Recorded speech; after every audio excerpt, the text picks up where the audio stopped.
You tell me when to share the screen. Okay. Well, good morning, good afternoon, good evening, everyone. Thank you so much for joining us for this event in the Wireless Education booth at the EMF Medical Conference 2021. I am so very honored to have with us today Sabine El Gemayel, who put her incredible talents into making the award-winning film Generation Zapped. And we're excited to give you a 16-minute excerpt today so you can get a feel for what this film is.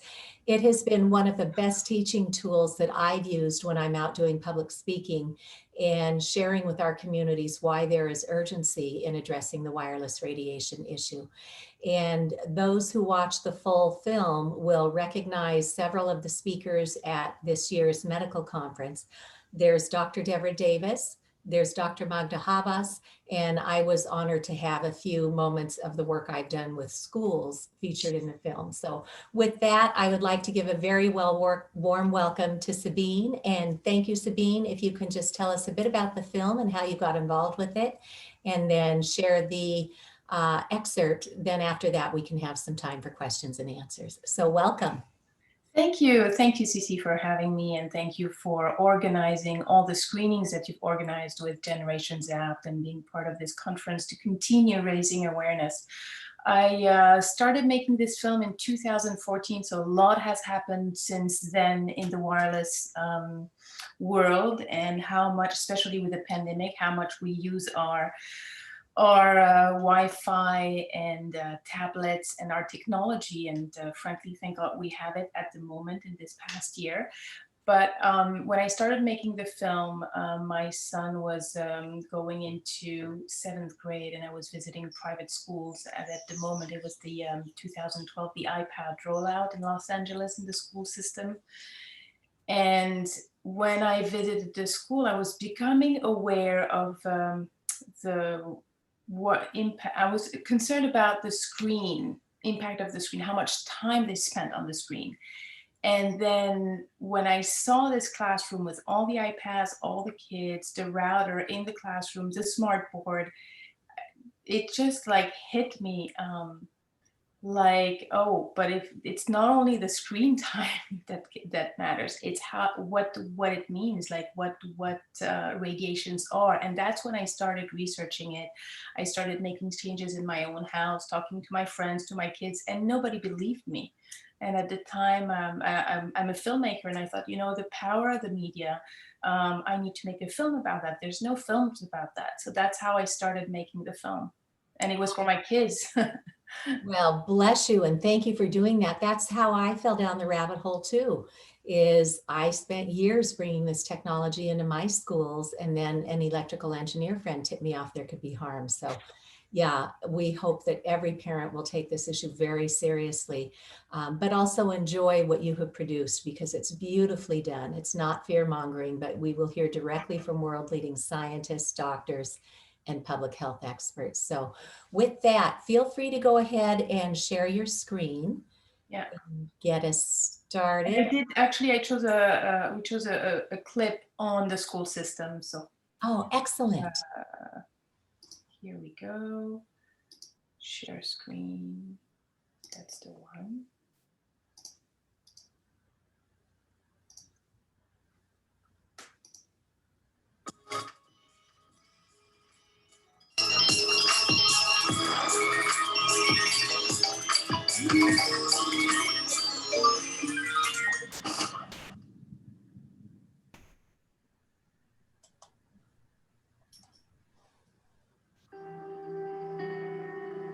Today's research struggles to keep up with technology, as more and more aspects of our daily lives become dependent on wireless devices. This is particularly true for children, many of whom have known nothing else other than the age of smartphones and tablets. A little more than 10 years ago, my first grandson was born, and when he was 9 months of age, he could find a cell phone, turn it on, and play a game. So I was, of course, very proud of how smart he was, but I began to look into what we know about the developing brain and how it is affected by different things. I'd been a CDC advisor on lead poisoning, and I knew that the brain doubles in the first year of life, and that we go to great lengths to protect children's brains from lead poisoning. And here we were exposing them to something that had never really been tested. So the more I looked into this, the more concerned I became. I found that Sir William Stewart, who had been Margaret Thatcher's key advisor on chemical weapons, had concluded in a report for the Royal College of Physicians that cell phones should not be used by children aged 16 and younger, and that we really did not have adequate safety information. The more research I did, it led me to conclude that we really didn't know a lot about this device, and it was being proposed and heavily marketed around the world. And this was now 11 years ago. We have a number of barriers in our body to protect important tissues, and we have ones in the brain to protect the brain from toxins and bacteria, heavy metals. And what this means is that some of the toxic things that can be transported in blood don't cross into these very sensitive tissues, so they have barriers. In the case of the brain, it's called the blood-brain barrier. In the early work with microwaves, Alan Fry, who was one of the early workers in this area, published a paper where he found that when he put a dye into the blood, shortly after exposure, you suddenly found it in the cerebral spinal fluid. Obviously, what happened is the blood-brain barrier had leaked. The blood-brain barrier leakage is apt to be a rather important effect in terms of the pathology that can result from people, because if you're going to contaminate the environment of the brain, you can expect all kinds of odd things to be happening on exposure to EMF. The exposures from the time you're conceived, the things that you get once you're a baby, the baby monitors that your parents, in all good intention, put next to your head, which is like living next to a cell tower. I think of autism as an overload of the brain where the genes can set you up, whether you fall off the cliff into severe autism, whether it's mild autism, whether it's sort of behaviorally, cognitively challenged. It's a cascade of things that go wrong, that pile up, and then the brain, as I see it, reaches a tipping point.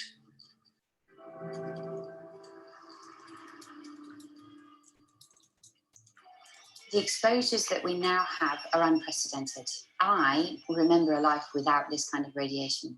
But the children that we have now are going to view the internet the way that we view electricity. They'll think that it's just something that, of course, is okay, because they never knew life without it.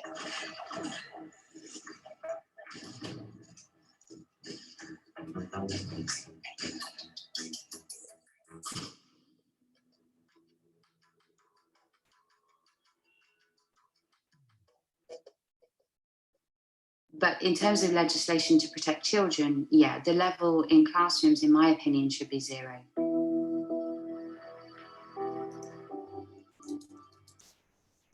We are the second largest school district in the nation. With the demands of the school district and the demands of getting the kids into the 21st century, the school district, the Board of Education in particular, asked the Office of Environmental Health and Safety to take a look at wireless in all its classrooms. And so the district, wanting to move forward with the technology, wanting to meet the demands of the state in terms of the testing that needs to be done, we need to look at how we can accomplish that. And certainly Wi-Fi is really a good fit and a good answer for it. But again, we need to look at that in terms of its safety. And a lot of people claim that even at very low levels, there are adverse health effects associated with these radio frequency exposures.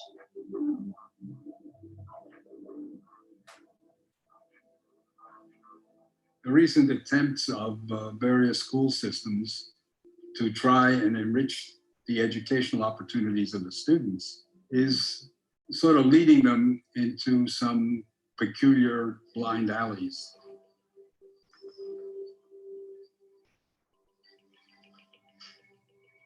The particular concern is when you have a wireless classroom in schools.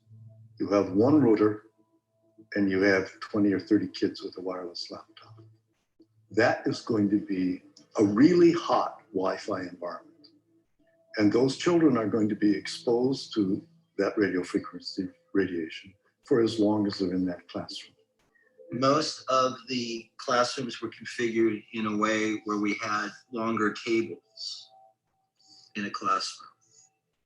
We took some basic information about the devices we're going to buy, the end devices, or the tablets, or the laptops, the access points, or the antennas in the classroom. And you do some calculations based on standard formulas and kind of a model. And basically, we took everything that we knew we were going to acquire before we acquired it, and we did some calculations to make sure that the levels were low. Typical configuration, we had a number of rectangular tables that were situated across the room.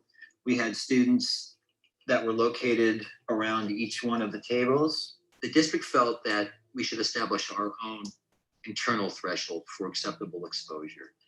And so what we've done was we've looked at the available research, and the district has set a threshold of acceptable exposure at 10,000 times lower than the current FCC standards. 25 years ago, when the FCC standards were adopted for thermal effects, we didn't have all of these wireless devices. And the impacts on health weren't epidemiologically visible, which they are today. These are cell level effects. These are effects on your DNA. They got nothing to do with the level of power, how much punch we're packing to actually heat up a piece of tissue. And this is the part that the FCC won't admit. The standards that we should have are standards that take into account non-thermal, low-intensity effects at 1,000, 10,000, 100,000 times lower. So the phase one of our program rolled out. A number of schools received these end devices, access points were installed, and students began to use them. So what we did was we actually went into the field and we actually took measurements in the classroom. Initially, we would walk through here, getting readings from both sides. We do on the outside the same, we do on the backside the same, here to get a general feeling of the overall ambient.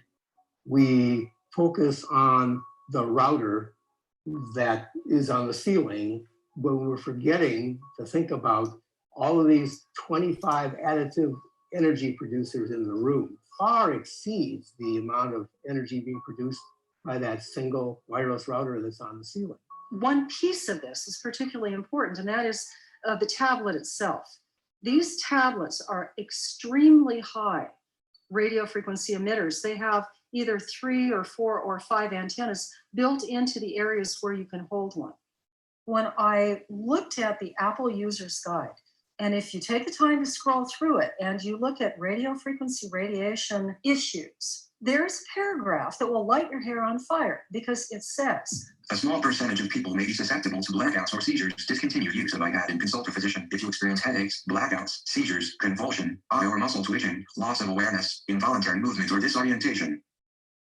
They test these devices and the FCC receives information. There's a number of different tests that they do. And we found the higher concentrations of the higher field strengths were located when we put the probe located right here in the center. And this seemed to produce some of the higher field strengths right at task level in the center of all of these end devices being used.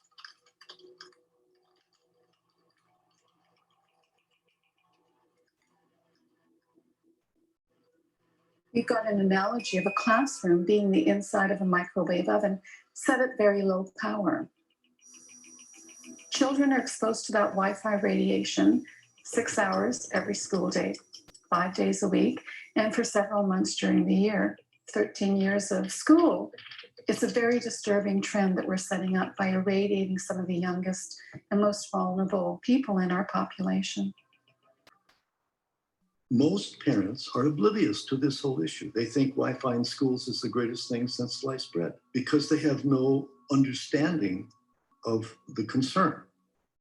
The parents of a 12-year-old student are suing the Fay School in Southborough, claiming the private school's Wi-Fi made him ill. They say he has electromagnetic hypersensitivity syndrome, and radio frequency emissions from the school's strong wireless network has triggered headaches, nosebleeds, and nausea. I used to be the Ashland Education Foundation president, and I ran 7 different campaigns to bring technology into Ashland Public Schools over the years. We have something in Ashland Public Schools called Best Practices for Mobile Devices. In our classrooms, when we're not using the Wi-Fi, we should be turning it off. And when we are not using devices actively, then we should be turning them off. We are the first public school district in the nation to address this. It's fascinating when you look at what's happening with school systems around the world. In France, they had some of the first adopters of Wi-Fi. Now they're recognizing that the Wi-Fi is potentially harmful to school children, so they're getting rid of it in elementary schools.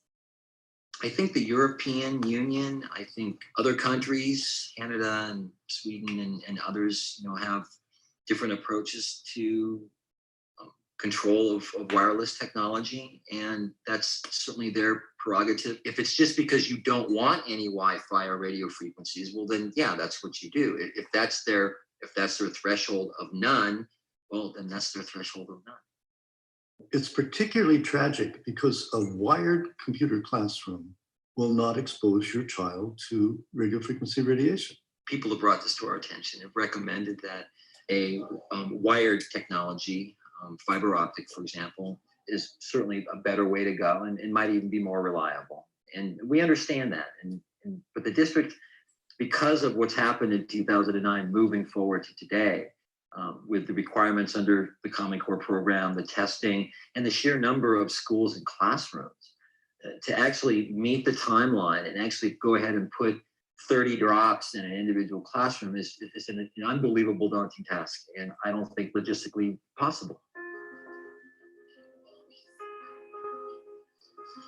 While hardwired classrooms would greatly reduce children's exposure to radio frequencies, there's still a growing concern that children are spending too much time in front of screens. The American Academy of Pediatrics, their guidelines are no more than 1 to 2 hours of screen time a day. For kids under 3, 0 hours. So I think we need to look at how much of that is interactive screen time and how much is at school, how much is at home.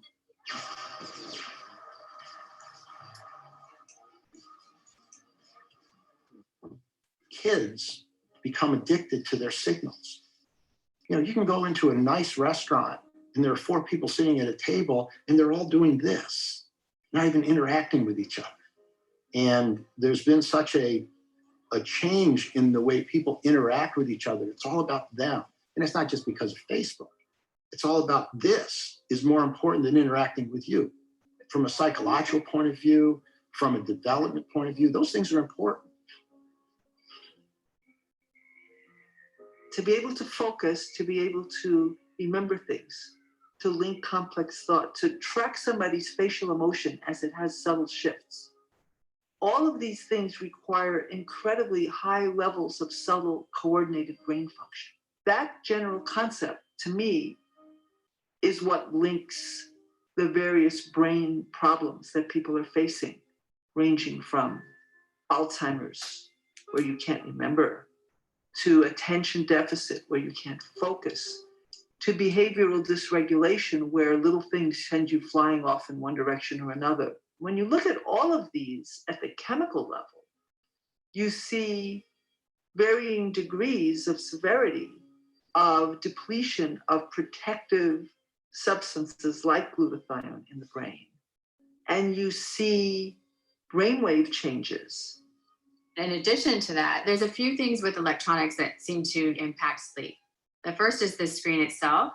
The light from the screen tends to be a bluish or whitish tone, and that mimics daylight, and the brain thinks it needs to be alert. When that happens, melatonin, which is the sleep signal, gets suppressed for several hours. So even 10 minutes or so of screen time in your evening will suppress melatonin. When melatonin's suppressed, we don't get the benefit of it fighting inflammation in the brain. And we know that kids with ADHD, they have abnormally low melatonin to begin with. There has been a 53% increase in the past decade. In all, 11% of kids have been diagnosed with the disorder, and approximately 2/3 are being treated with medications like Ritalin and Adderall. On the surface, the answer would appear simple. Monitor your child's screen time and limit their exposure to wireless technology. But the reality is that taking away their devices may not be enough.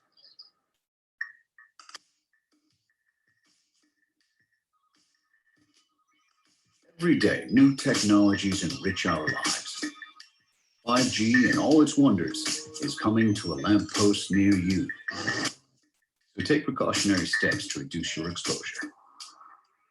Whenever possible, favor good old-fashioned wired connections. Use airplane mode as much as you can. And before you go to sleep, remember to turn off your Wi-Fi routers and all emitting devices. Make a change tonight. Do this. Get it right. Thank you so much, Sabine. You know, I have watched this film actually dozens of times as I've been doing screenings in other communities. And I still just sit here glued to the screen because even though I've seen it so many times, I learn something new every single time. So before we ran that clip, I mentioned that Dr. Deborah Davis was in the film, as is Dr. Magda Havas. Folks who want to go into booths in the other exhibit hall areas, Magda Havas can be reached through the Electrosensitivity Society, which is in booth number 112, and Dr. Deborah Davis can be found in the exhibition booth number 113 for the Environmental Health Trust.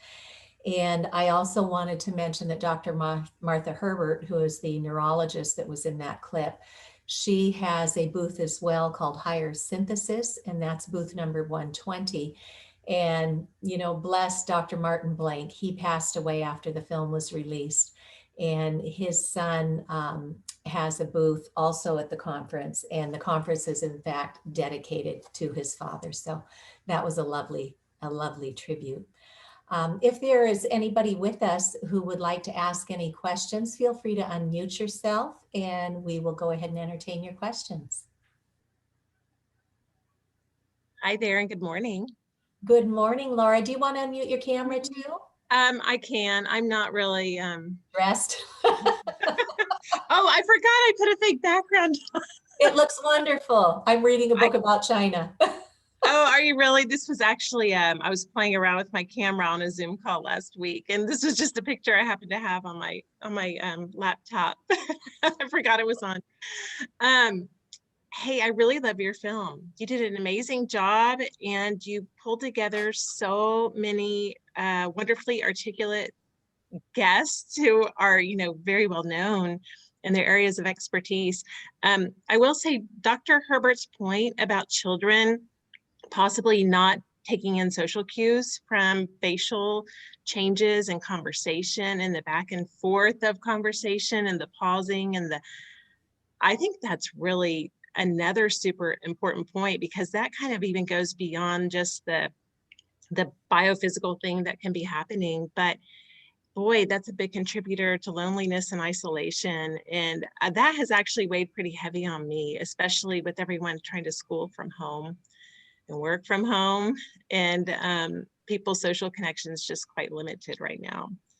So I don't know that people talk about that particular aspect very much, but it's a big consideration. Yeah, if I could add, Peter Sullivan stays in the background, but he was one of the executive producers for this. I saw his name, yeah. And I don't know if you know Peter's story, but he became electrically sensitive. He was a fighter pilot, so he had a lot of exposure to high levels of radio frequency from his work as a fighter pilot. And then when his two little boys came up through the preschool years, they were emitting symptoms that placed them on the autism spectrum. And so Peter did what most parents whose children go with an autism spectrum diagnosis, you begin to look at the diet, and you hopefully come to the conclusion that it's most important to have a clean diet, to eat as much organic food as you can. And then you might go so far as to do some sort of a detoxification to remove the heavy metals from the body and the brain. And then Peter figured out the wireless radiation component. And I had never heard anybody say before that they got their children off of the autism spectrum, but neither one of Peter's sons, who are grown young men today, are on the spectrum. And he says, what I would advise families to do today is start with removing the radio frequency radiation. And there's a wonderful pediatrician by the name of Dr. Toril Jelter, Jelter, out in Walnut Creek, California. She was one of our featured speakers in the first EMF conference. And if you go out there, she's got some great videos on YouTube. And she has a protocol to help families begin to address this. Start with turning off the radiation for 12 hours a night. And here in my own town, I I took my RF meter into somebody's home. I put it on the little boy's pillow, and it went right off the charts, totally in the red zone. And the mom called me the next day and she said, you know, none of us want to believe this is happening, right? She said, but when you left my house, I called my husband and said, honey, bring home an Ethernet cable. And there was a laptop in the bedroom, and they hardwired the laptop and went into the settings and turned off all the antennas. And then the boys had a iPad right on the nightstand that was transmitting all the time.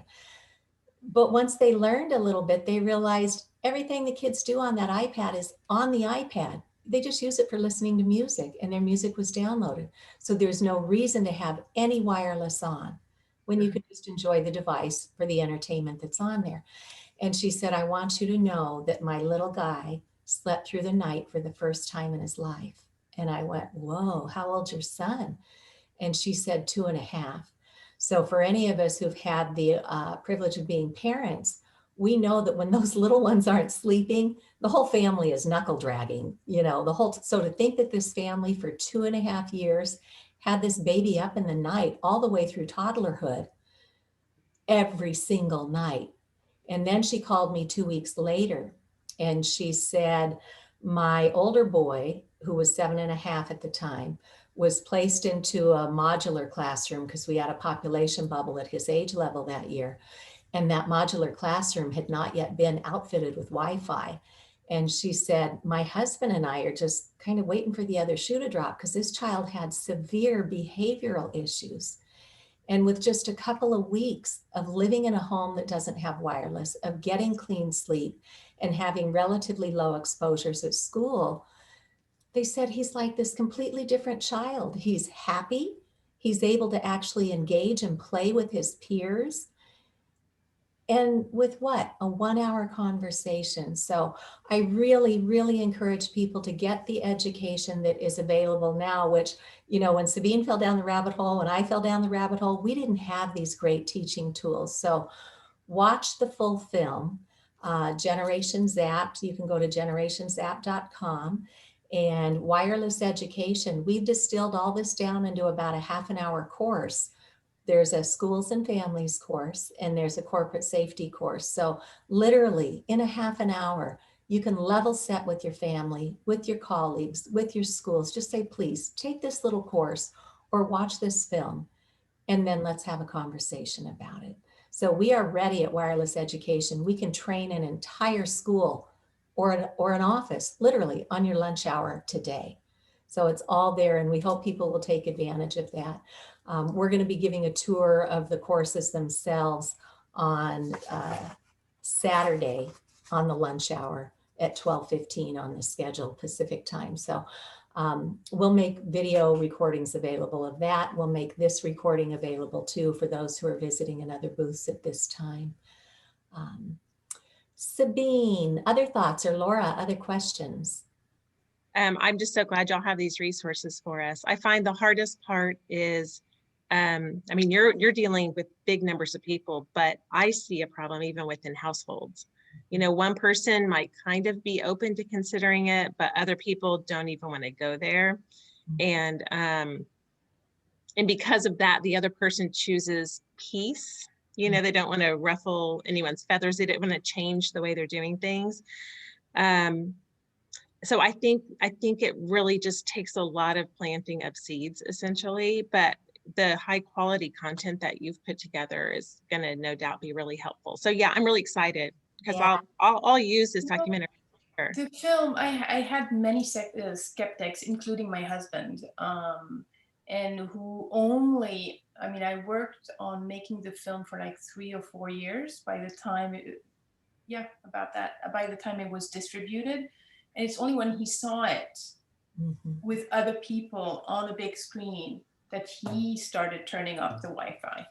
Yeah. So, you know, I think I'm going to have to do something like that. I would love to do like an outdoor viewing, you know, just have people come in the backyard. And absolutely. So Cece, thank you so much, because I've had people ask me, oh, can we have a Zoom screening? Because we do there's been a lot of community screenings where people have shown the film in libraries, they have shown the film in schools, in conferences and things like that. But now there's the Zoom option, which I hadn't realized. It's much easier to get your community or your school to watch it. So there's if you go to www.generationzapped.com, you can host a screening. So yeah, and for those who are attending the conference, Sabine is offering a special price of $45 to host a screening, and that gives you the licensing to use the film. And she's also offering a discount if you want to buy the DVD. Sometimes people like to have the DVD in hand so they can pass it off to others. Healthcare practitioners may choose to have the DVD in their library work. But what I was also going to say is when we had our first conference back in 2019, I flew all the way out to California from Massachusetts to meet this Dr. Judy Safrir, who's a holistic child and adult psychiatrist. And she was from Massachusetts too. So after the conference, we started collaborating, and we went after a cultural grant in Massachusetts. Our Massachusetts Cultural Council apportions money to each community, and then they can distribute it for cultural programs. And so we collaborated with the Newton Public Library here, and we got a grant to do a screening of Generation Zapped. But then the pandemic hit, and so people can't gather anymore. So this wonderful library, who totally got what EMFs are and the risks that they pose to our communities, she said, well, how about this? We subscribe to a service at the library called Canopy. That's Canopy with a K. Some subscribe to Hulu, and each of those platforms have Generation Zapped in their collections.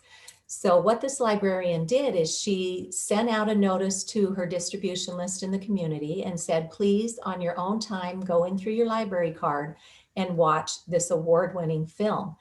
And then she said, we're going to do a Zoom event. And, you know, you could technically watch the film, but Dr. Safrir and I and this librarian, Ellen Myers, who was fantastic, Ellen, bravo, we hosted an event on Zoom, and we had a lot of people come out for it, because I think people are starting to sense there's something not right around wireless radiation. So Dr. Safrir and I did that event, and we recorded it. And so now it's out there to spread throughout the community when people have time if they couldn't join us live. So we love our technology, but we just want safe technology and appropriate technology.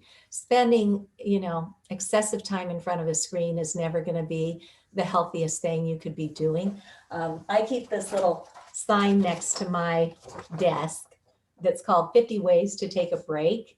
And you could do a search for this online, but it's all these wonderful reminders. Go out and enjoy nature, you know, go for a walk, write some poetry, call a friend, you know, go climb a tree, do some, you know, reading, writing, music, whatever. It's really easy to get stuck behind our screen. So we're so grateful for the resources that we have to remind us to enjoy our lives and use technology responsibly. Yeah, I think those are great ideas. I really like that. Who was the gentleman that you had in the school with, he had a mustache and he was talking about the changes to the schools and the measurements? He was from the Los Angeles district. Okay. And right now I'm blanking out. I think his name is Bill. Yeah, I'm blanking out. Bill from LA. I made the movie. Yeah, I know. Bill But from he's LA. the director of or coordinator of technology for the Los Angeles district. Oh, I see. Okay, I wasn't familiar with him. Okay. Yeah. Laura, where are you located? I'm in Dallas. Okay. Oh, good. So I'm finishing up my building biology certification right now. I just have to do my project. I just need a mentor and to do my project. So I've done my coursework. I just need someone to oversee a final project. Mm-hmm. That is so fantastic. We need so many more building biologists here in the Northeast. We have just a couple, but I've learned this year that 2 others are getting certified in Massachusetts. So we are so grateful. I learned of another in Vermont, and then we have one up in New Hampshire, but they are few and far between. So it's changed a lot, even like the last year, because what we're finding is even the power quality is affecting what people are exposed to, because of, it has to do a lot of the energy saving devices causing, you've heard of DE. Yeah. Well, that DE has that same chaotic pulse that the wireless does. And yeah, so I was really kind of shocked. We buy these energy efficient appliances and they come with this bright yellow sticker, kind of like you get a reward for doing this. But what it's doing is, and correct me because I'm just totally layman's terms here, but we used to have a continuous signal energy going through these wires. And now what they're doing to conserve energy is they're going off, on, off, on, off, on, off, on, off, on. And that creates dirty electricity, or the DE that you speak of. And that on, off, on, off, on, off. Our cells don't operate that way. So it's very hard on our biological systems. Right. Yeah, there's a few really strange components. Tell me if that's a good thing to have, those sterilizers.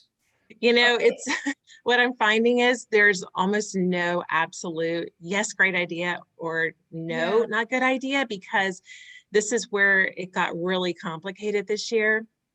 You almost have to see what you're dealing with first, because all of those filters, they basically take certain types of frequencies and kind of shunt them off of your power that you're exposed to, but they'll put them very often like on the ground wire or the neutral wire. So if that filter is going to correct the biggest offender in your wires, you're fine. But if it's taking certain frequencies and moving them, it could be ignoring the actual offenders in your home, or it could be magnifying a problem that's already there. So the answer is, it depends. There is one gentleman who seems to have a lot of success putting those filters right at the power panel. So he'll have someone come and install two different plugs, two different outlets, one for each leg of power. And he'll put the Stetzer filters right there. And he feels like that does a really good job for him. But the way it is right now is there's not one true method of solving everything. And there's a lot of filters out there. And I think it just depends on what you're dealing with to start with. And then you have to kind of use whatever filter or combination of filters will effectively address that. Now, in general, though, if you will not use dimmer switches, if you will not use like the CFL bulbs, a lot of the LEDs, a lot of the anything with a little transformer in it. An example, like a battery pack for your laptop, any of those transformers from AC to DC, those are all offenders. So if you have to use them, just unplug them when you're done. Same with lights. Yeah, I mean, what we've been doing in my house is we just keep the lights off during the day. We just use natural light from the sun. I know not everyone's house is that sunny, but if you're going to be sitting somewhere for a prolonged period of time, try to sit somewhere where you don't need artificial light and you can just use the light from the sun. I still think it's best what we're hearing all yesterday and probably this weekend, remove sources. That applies to the DE component as well. But the filtering does get a bit tricky. If you are very sensitive and you plug it in and you feel relief, I would say that's a good rule of thumb. It's just not everyone has that level of sensitivity. Yeah, I think you hit the nail on the head. Is it comes down to we're all biologically very individual. And so as they were saying in the conference yesterday, that some people are sensitive to one frequency. Exactly. But it doesn't bother them. So I'd imagine the dirty electricity functions that way as well. Very good. So I love what y'all are doing. Thank you so much. I'm going to avail myself to all of your resources because I need help with messaging. Yeah, going through all the exhibition booths, and throw things into your tote bags, and then, attending one of these conferences like drinking water out of a fire hose. That's what the last conference organizer, Lynn Patrick, said. And it's so true. For people who understand EMFs, we're like a kid in a candy store. This is so exciting to see all of our heroes and these brilliant scientists and doctors and remediation specialists that we have learned their work over the years, but to actually be at a conference with them, I know I, for one, am just humbled and excited like crazy. Oh, it's amazing. I agree. Yeah, but for people who are just learning about this, it's a lot. So I love Yeah. that, you know, I wish we were there in person together. We were all meant to be in Tucson this weekend to enjoy this conference in person. But with this virtual conference, we've got these tote bags. So you can go into each conference booth and just plop things into your tote bag. And then you can come back to them at your leisure, and you don't come home with a plastic bag full of a bunch of paper that you're eventually never going to use again. So that's one way that I think technology has helped us a lot in this. So how does that work? So when the conference is over, we have access to all the resources that we put in our virtual tote bag. Is it via email type thing or a link? That's a great question. I'm just taking a leap of faith and clicking Okay. buttons and trusting it'll come here. But Ariane and Libby have been so great. I'm sure they'll hold our hands a little longer. I think you're right. They know who they're dealing with. Yeah. If you go, well, you can look at your tote bag and then just poke around in there. It might say download this or whatever. Oh, okay. I didn't realize we could actually go see it. Okay. Yeah. So when you're on the home screen over in the right-hand corner where you found the chat, there's also a little suitcase that is your little tote bag there. So you can go in there. Thank you. Thank you. Okay. Well, thank you, gals. I appreciate this so much. And I'm really excited because I'm going to share the film for sure. And I'm going to check out your courses too, Cece. Yeah. And if you need to reach me, you can do it through the website. It's info@Generation Zapped. Okay.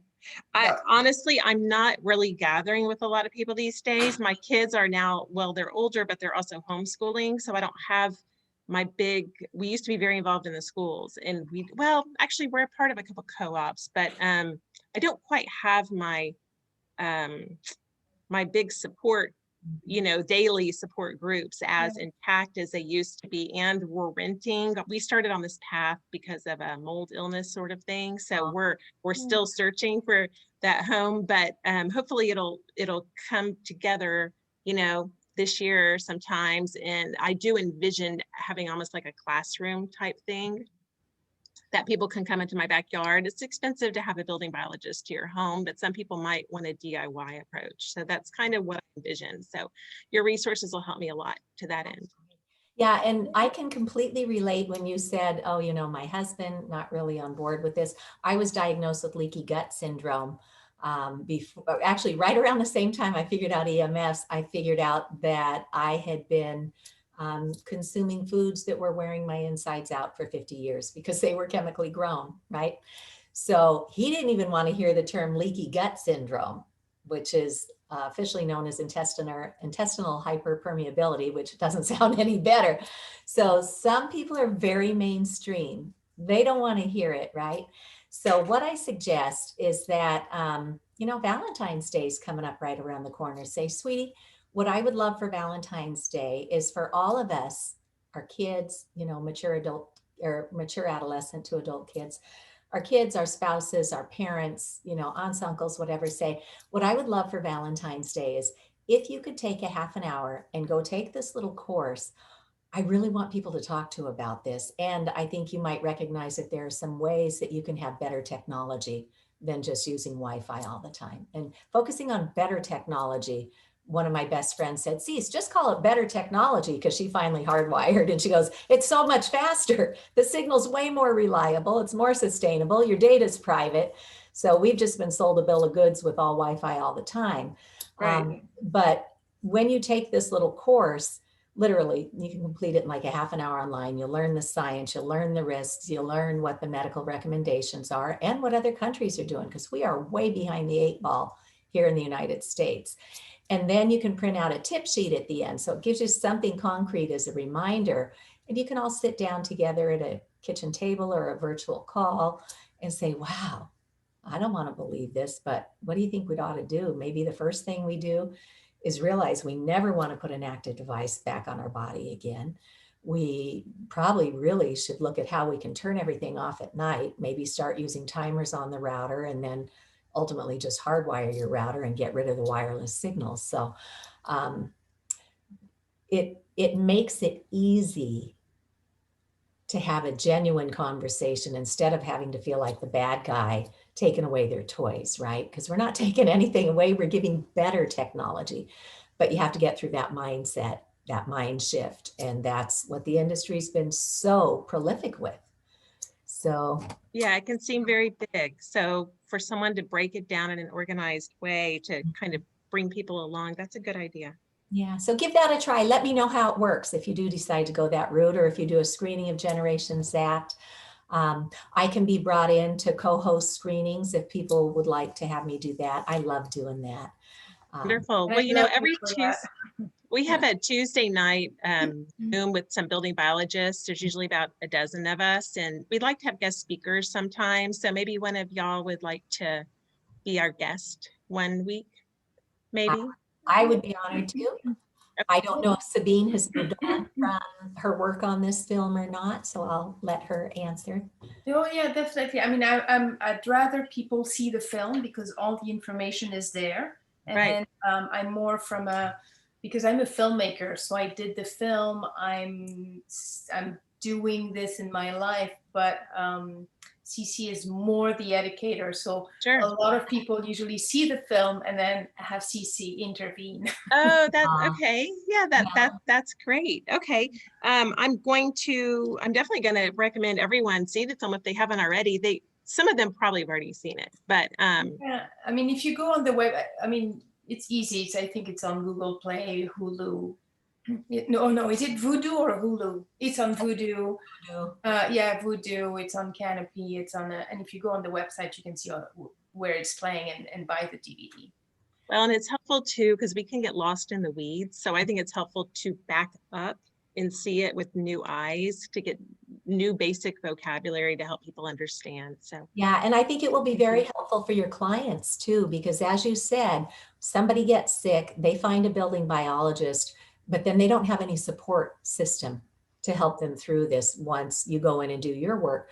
So being able to get everybody level set with the facts through the film, through the wireless education courses, I'm extremely grateful because we didn't have any of that when I was trying to figure this out. So we're gonna. We have sorry, just to say, Orem Miller, who's a building biologist in California here.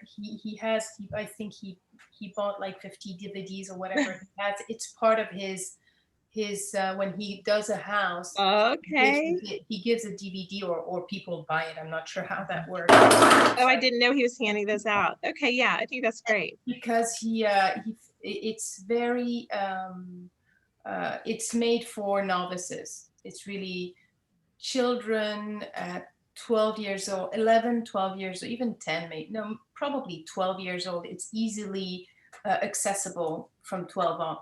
Well, Sabine, I want to share a story with you. We did a screening at a public library here, and there was a family who brought younger children, and young enough that they were, you know, it was on a school night, they had a long day. So they're kind of hanging out on their parents' laps, kind of sprawled out.